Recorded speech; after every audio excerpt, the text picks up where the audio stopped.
Hello guys, this is Rajendra sir, your English trainer. लेकर हाजिर हूँ आपकी भारी डिमांड पर एक बहुत ही इंटरेस्टिंग वीडियो वॉइस, जिसे आप जानते हैं एक्टिव पैसिव के नाम से।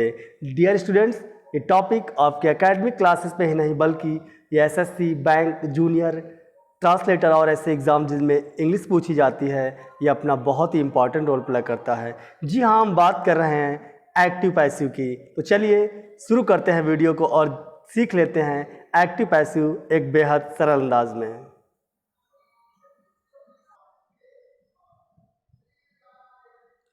तो चलिए हम लोग शुरू करते हैं वॉइस। बेटा देखिएगा, वॉइस आप लोग इसे ध्यान से वीडियो को वॉच कर लीजिएगा और एंड तक आप सरप्राइज है आपके लिए, बहुत ही इंटरेस्टिंग वीडियो होने वाली है। देखिएगा ध्यान से। वॉइस, अगर हम बात करें वॉइस की, वॉइस का जो हिंदी मीन्स होता है वो वाच्य होता है। क्या होता है? वाच्य। There are two types of voice. Voice बेटा कितने प्रकार के होते हैं? There are two types of voice. Voice दो प्रकार के होते हैं। एक हमारा होता है एक्टिव वॉइस और दूसरा हमारा होता है पैसिव वॉइस। एक हमारा है क्या? एक्टिव वॉइस, और दूसरा हमारा क्या है? पैसिव वॉइस है। चलिए देख लेते हैं इसी के आगे कि हमारा एक्टिव वॉइस क्या होता है।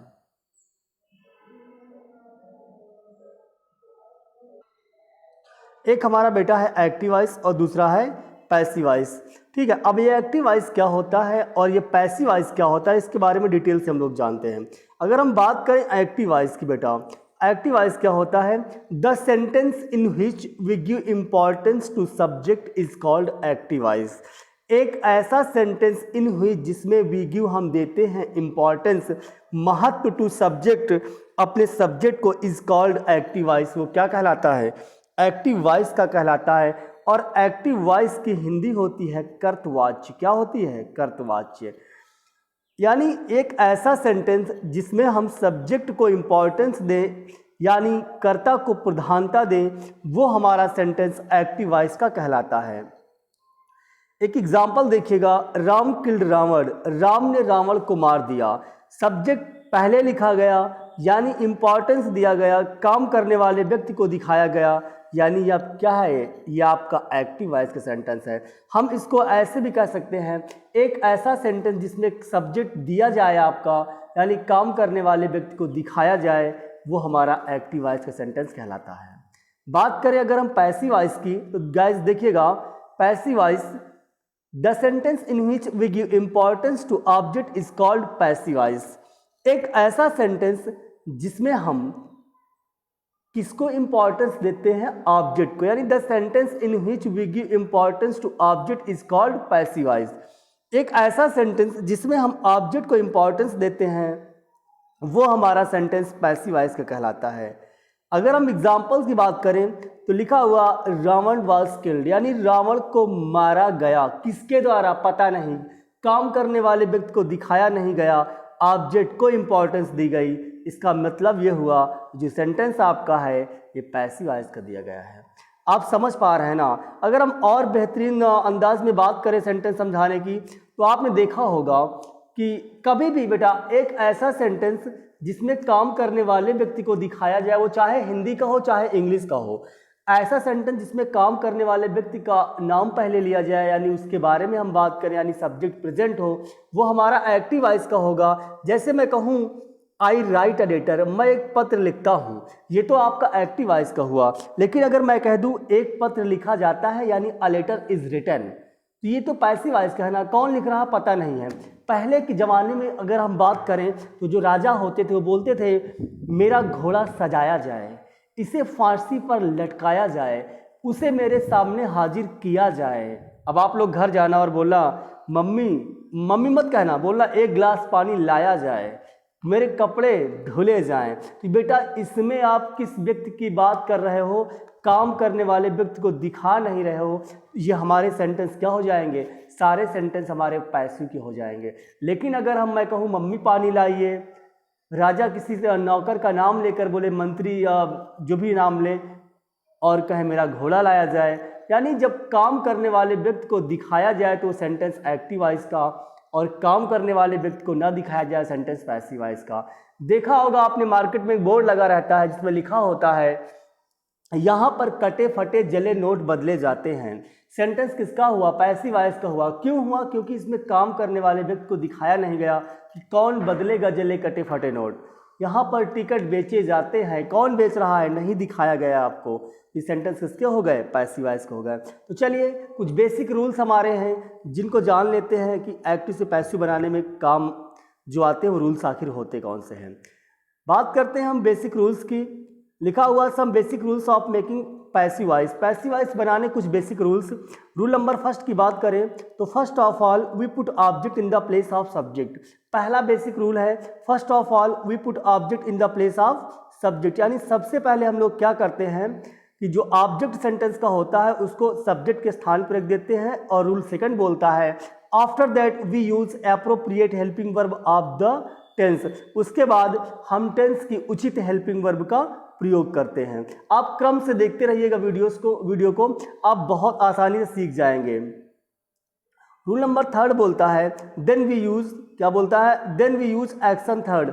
उसके बाद हम वर्ब की थर्ड फॉर्म का यूज करते हैं। बेटा याद रखना पैसिव वॉइस में इंपॉर्टेंट रोल प्ले करती है वर्ब की थर्ड फॉर्म, यानी आपको एक्शन थर्ड के बारे में जानकारी होनी चाहिए।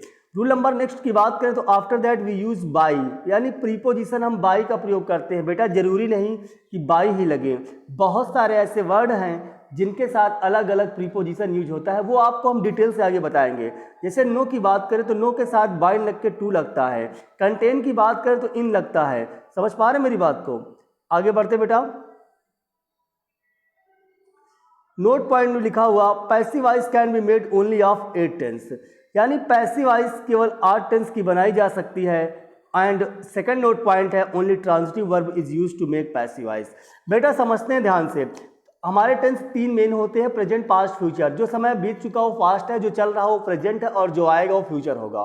तीनों के हम पार्ट्स ले लेते हैं तो 12 हो जाते हैं। उन 12 में 8 टेंस की पैसिव वॉइस बनती है, बाकी 4 टेंस की पैसिव वॉइस नहीं बनती है। वो कौन से 4 टेंस है जिनकी नहीं बनती है? बेटा present perfect continuous, past perfect continuous और फ्यूचर परफेक्ट कॉन्टिन्यूअस और आपका है फ्यूचर कॉन्टिन्यूअस। इन चारों टेंस की पैसिव वॉइस नहीं बनती है, ठीक है ना। उसके पीछे रीजन क्या है मैं आपको भी क्लियर करूंगा। Only transitive verb is use to make passive voice, केवल ट्रांजिटिव वर्ब का यूज होता है पैसिव वॉइस बनाने में। बेटा थोड़ी बात कर लेते हैं कि हमारी ट्रांजिटिव और इंट्रांजिटिव वर्ब होती क्या है। देखिएगा वर्ब दो है हमारी यहाँ पे, एक ट्रांजिटिव वर्ब है और एक इंट्रांजिटिव वर्ब है। ट्रांजिटिव वर्ब वो होती है जिसको अपना अर्थ पूरा करने के लिए एक ऑब्जेक्ट की आवश्यकता होती है। A verb that needs an object to complete its sense that is called transitive verb. एक वैसी वर्ब जिसको ऑब्जेक्ट की आवश्यकता होती है अपना अर्थ पूरा करने के लिए, वो ट्रांजिटिव वर्ब यानी सकर्मक क्रिया कहलाती है। और इंट्रांजिटिव वर्ब की बात करें तो इंट्रांजिटिव वर्ब वो होती है a verb that doesn't need any object to complete its sense that is called intransitive verb, यानी एक ऐसी वर्ब जिसको अपना अर्थ पूरा करने के लिए ऑब्जेक्ट की आवश्यकता नहीं होती है, वो हमारी ट्रांजिटिव वर्ब कहलाती है। लेकिन आपको भी समझ में नहीं आया होगा कि ट्रांजिटिव आप कैसे जानोगे कि ट्रांजिटिव वर्ब क्या होती है, इंट्रांजिटिव वर्ब क्या होती है। इसके लिए करना क्या है आपको, मैं एक आपको शॉर्टकट बता रहा हूँ, देखिएगा ध्यान से। सेंटेंस आपको एक्टिव वॉइस का दिया जाएगा, मान लीजिए दिया गया I write a letter, I write a letter. Verb क्या है? राइट है। वर्ब क्या है? राइट लिखना। अब आप कैसे जानोगे कि ये सेंटेंस में जो वर्ब यूज हुई है राइट, एक ट्रांजिटिव वर्ब है कि इंट्रांजिटिव वर्ब है? अगर क्या से इससे क्वेश्चन पूछो आप और इसका अर्थ निकल आए तो वो हमारी ट्रांजिटिव वर्ब होगी। कैसे? देखिएगा, मैं इसमें लिखा है राइट, तो मैंने कहा राइट मीन्स आई राइट, मैं लिखता हूँ। तो मैंने क्वेश्चन पूछा क्या लिखते हो, क्या, यानी क्या से पूछा क्या लिखते हो, तो इसका आंसर मिल सकता है ना। मैं कहानी लिखता हूँ, मैं इंग्लिश लिखता हूँ, मैं हिंदी लिखता हूँ, यानी क्या का आंसर मिल सकता है इस वर्ब से। लेकिन मैं अगर बात करूँ आपको स्लीप, आई स्लीप, मैं सोता हूँ। अब स्लीप से आप क्वेश्चन करिए क्या सोते हो, क्या जाते हो, क्या आते हो, जाना, कम, गो, ये सब हमारे क्या है? इंट्रांजिटिव वर्ब है, क्योंकि इनका क्या आंसर निकलेगा नहीं। अगर मैं कहूँ मैं जाता हूँ तो आप पूछो क्या जाते हो, तो क्या जाते हो का आंसर मिल सकता है क्या? नहीं। क्यों जाते हो, कहाँ जाते हो, कब जाते हो, कैसे जाते हो, सबका आंसर मिलेगा, लेकिन क्या का आंसर नहीं मिलेगा। मीन्स ये इंट्रांजिटिव वर्ब है, गो, कम, स्लीप, और इंट्रांजिटिव वर्ब की पैसिव वॉइस नहीं बनती है। क्लियर ना? चलिए आगे बढ़ते हैं। Some appropriate helping verb of the tense, tense की कुछ उचित हेल्पिंग वर्ब देखिए, यानी पैसिव वॉइस बनाने में कुछ उचित हेल्पिंग वर्ब कौन कौन सी हैं। बात करें अगर प्रेजेंट इंडेफिनिट की, अगर सेंटेंस आपका प्रेजेंट इंडेफिनिट टेंस का दिया गया है तो पैसिव वॉइस बनाने में आपको इज एम आर का यूज करना पड़ेगा। प्रेजेंट कॉन्टिन्यूअस टेंस दिया गया तो is am are plus being का यूज करना पड़ेगा, और प्रेजेंट परफेक्ट दिया गया तो हैज है प्लस बीन का यूज करना पड़ेगा। पास्ट इंडेफिनिट टेंस दिया गया तो वाज वर का यूज करना पड़ेगा, और पास्ट कॉन्टिन्यूअस तो वाज वर प्लस बीइंग का। पास्ट परफेक्ट टेंस है तो हैड बीन का, और फ्यूचर इंडेफिनिट टेंस है तो विल बी और शैल बी का, और फ्यूचर परफेक्ट टेंस है तो will have plus shall have plus been का oblique shall have plus been का प्रयोग। आप लोगों के दिमाग में बात आ रही होगी, सर हम कंफ्यूज हो जाते हैं कि एक बार हम टेंस की हेल्पिंग वर्ब याद करें, यानी प्रेजेंट टेंस में हम लोग याद किए डूडल्स, और आप अब पैसिव वॉइस में याद करवा रहे हैं इज एम आर, दिक्कत हमारे लिए। एक बार आपने पास्ट इंडेफिनिट में बताया था हेल्पिंग वर्ब डिड आती है, और आप यहाँ वाज वर्ब बता रहे हो, बहुत दिक्कत हमारे लिए हो जाएगी। तो चलिए सबका सलूशन आपको मिलेगा इस पोलाइट इंग्लिश क्लासेस के चैनल पे। ध्यान से देखिएगा मेरी इस वीडियो को, देखिए आप इनके बारे में जानते हैं, बी के बारे में, ठीक है ना। अब मैं बात करूं अगर बी के पार्ट के बारे में, तो ये भी आपको पता होगा कि इज एम आर प्रेजेंट में लेते हैं, वाज वर पास्ट में होता है, बीन थर्ड फॉर्म होती है, और बीइंग आईएनजी फॉर्म होती है। क्लियर ना। ये क्या है, ये बी की फॉर्म्स हैं। क्या है ये, बी की फॉर्म्स हैं, और इन्हीं फॉर्म्स का यूज पैसिव वॉइस बनाने में होता है। ध्यान से सुनिएगा, रटना नहीं है आपको कि हेल्पिंग वर्ब क्या लगेगी क्या, थोड़ी वीडियो थोड़ी लंबी हो जाएगी लेकिन आप समझ जाओगे अच्छे से। देखिएगा ध्यान से, प्रेजेंट इंडेफिनिट टेंस में वर्ब की कौन सी फॉर्म लगती है। अगर मैं टेंस की बात करूं, मैं घर जाता हूं तो आप बोलते हो आई गो होम, वे पढ़ाते हैं आप बोलते हो दे टीच, या वर्ब में SEIS, यानी वर्ब की फर्स्ट फॉर्म यानी एक्शन का यूज होता है। तो जो सेंटेंस आपको दिया जाए, मेरी बात को सुनना, जो सेंटेंस आपको एक्टिव वॉइस का दिया जाए उस टेंस को आप देखिए, और उस टेंस में मेन वर्ब की कौन सी फॉर्म यूज होती है। जो फॉर्म मेन वर्ब की यूज होगी उसी के साथ बी की फॉर्म अटैच हो जाएगी। कैसे, आइए समझाते हैं। प्रेजेंट इंडेफिनिट टेंस में is am are tense, present indefinite में वर्ब की फर्स्ट फॉर्म आती है टेंस में, तो बी की फर्स्ट फॉर्म मैंने अभी आपको बताई इज एम आर होती, इसलिए इज एम आर हो जाती है। अगर हम बात करें प्रेजेंट कॉन्टिन्यूअस टेंस की, तो आपको पता है प्रेजेंट कॉन्टिन्यूअस टेंस में वर्ब की आईएनजी फॉर्म मेन लगती है, यानी मेन वर्ब की आईएनजी फॉर्म का यूज होता है। तो बी की आईएनजी फॉर्म मैंने अभी आपको बताई बीइंग होती है। क्या होती है, बीइंग। तो उसी हेल्पिंग वर्ब के साथ क्या ऐड हो गई, बीइंग ऐड हो गई। रटना नहीं है आपको। प्रेजेंट परफेक्ट टेंस में आपको पता है V3 यानी वर्ब की थर्ड फॉर्म का यूज होता है, जैसे I have stolen your pen, तो थर्ड फॉर्म यूज किया आपने, तो उसी हेल्पिंग वर्ब के साथ, टेंस वाली हेल्पिंग वर्ब के साथ आपको बी की फॉर्म यूज कर देनी है। और बी की थर्ड फॉर्म आपको पता है, अभी बताया मैंने कि बी की थर्ड फॉर्म बीन होती है। क्या होती है, बीन होती है। तो आप रट नहीं रहे हैं, आप समझ रहे हैं, ठीक। और नेक्स्ट बात करें अगर हम अगली की, इसी प्रकार पास्ट कॉन्टिन्यूअस में वाजर होती है, आईएनजी फॉर्म लगती, बीइंग हो जाएगा। इंपॉर्टेंट आपको एक हम दिखाते हैं जो आप समझ जाओगे अच्छी तरीके से। देखिएगा पास्ट इंडेफिनिट के बारे में। बेटा पास्ट इंडेफिनिट में हेल्पिंग वर्ब टेंस में डिड आती है, लेकिन हम असर्टिव यानी अफर्मेटिव सेंटेंस की बात करें तो इसमें वर्ब की कौन सी फॉर्म आती है, सेकंड फॉर्म आती है। तो बी की सेकंड फॉर्म क्या होती है, आपको अभी मैंने बताया कि बी की सेकंड फॉर्म वाज वर होती है।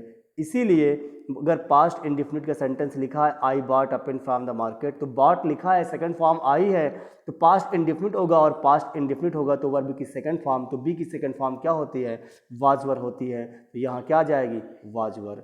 समझ लीजिएगा, बहुत ही आसान है आपके लिए, ठीक है ना। तो चलिए आगे बढ़ते हैं। Changes in pronoun. देखिए बेटा चेंजेस इन प्रोनाउन क्या होता है, आई मी में बदल जाता है, वी अस में, यू में, ही हिम में, सी हर में, दे देम में। बेटा वीडियो लंबी हो रही है, थोड़ा एग्जांपल्स देख लेते हैं हम लोग। The carpenter makes a chair. बेटा देखिए ध्यान से सेंटेंसों को देख लीजिएगा ताकि आप अच्छे तरीके से समझ जाएं। The carpenter makes a chair लिखा हुआ यानी बढ़ई कुर्सी बनाता है। इस सेंटेंस को देखिए, सबसे पहला रूल होता है एक्टिव से पैसिव में बदलने का। आप सेंटेंस को ध्यान से देखिएगा, ध्यान से देखिएगा मीन्स हमारा ये है कि आप समझने का प्रयास करें या पहचाने कि जो हमारा सेंटेंस दिया गया वो किस टेंस का है। मेक्स यानी वर्ब में SEIS प्रेजेंट इंडेफिनिट का हो गया, पैसिव वॉइस में इज MR लगेगी, आपको क्लियर है। वर्ब के बगल में आपका ऑब्जेक्ट दिया जाएगा, तो ए चेयर आपने लिया, ए चेयर हो गया, और ए चेयर के बाद हेल्पिंग वर्ब आपको चाहिए, क्योंकि सबसे पहले आप ऑब्जेक्ट का यूज करते हैं, उसके बाद उसी के अकॉर्डिंग हेल्पिंग वर्ब का यूज करते हैं, फिर मेक की थर्ड फॉर्म होती है मेड, प्रीपोजिशन बाय का यूज हुआ, उसके बाद सब्जेक्ट को आपने ऑब्जेक्ट बना दिया। आपने पूरे रूल फॉलो किए। फर्स्ट ऑफ ऑल हम लोग क्या करते हैं, ऑब्जेक्ट को सब्जेक्ट बनाते हैं, इसके अकॉर्डिंग हेल्पिंग वर्ब का यूज करते हैं, एक्शन थर्ड का यूज करते हैं, प्रीपोजिशन बाय का यूज करते हैं, उसके बाद सब्जेक्ट को ऑब्जेक्ट बनाते हैं। कितना आसान हो गया। The carpenter makes a chair, बढ़ई कुर्सी बनाता है, यानी the chair a chair is made by the carpenter, बढ़ई के द्वारा कुर्सी बनाई जाती है। ही बॉट अ पेन, बेटा ये सेंटेंस देखिए किस टेंस का है। देखिए मोस्टली हम लोग क्या करते हैं, सेंटेंस को पहचान जाते हैं, टेंस को पहचान जाते हैं उसकी हेल्पिंग वर्ब से, लेकिन कभी आपको अगर सेंटेंस में हेल्पिंग वर्ब ना दी जाए तो दो टेंस में गेस करते हैं, या तो दिया हुआ सेंटेंस आपका प्रेजेंट इंडेफिनिट का होगा या तो पास्ट इंडेफिनिट का। वर्ब की सेकंड फॉर्म है तो आपका पास्ट इंडेफिनिट का हो जाएगा, अगर फर्स्ट फॉर्म या वर्ब में एस या यस का प्रयोग हुआ है वो आपका प्रेजेंट इंडेफिनिट हो जाएगा। तो यहाँ पे बाट लिखा है बाय की सेकंड फॉर्म यानी वर्ब की second form, sentence past indefinite का हो गया। जब सेंटेंस पास्ट इंडेफिनिट का हो गया, मैंने अभी बताया इसमें वर्ब की सेकंड फॉर्म लगती तो बी की second form helping verb was were आ जाएगी। ठीक, चलिए बनाते हैं। ऑब्जेक्ट ए पेन है, ए पेन ले लिया, एक पेन के अकॉर्डिंग आपने वाज यूज किया, बाई की थर्ड फॉर्म बॉट ऑलरेडी लिखी हुई है, बाई ही का हिम हो जाता है, बहुत ही आसान।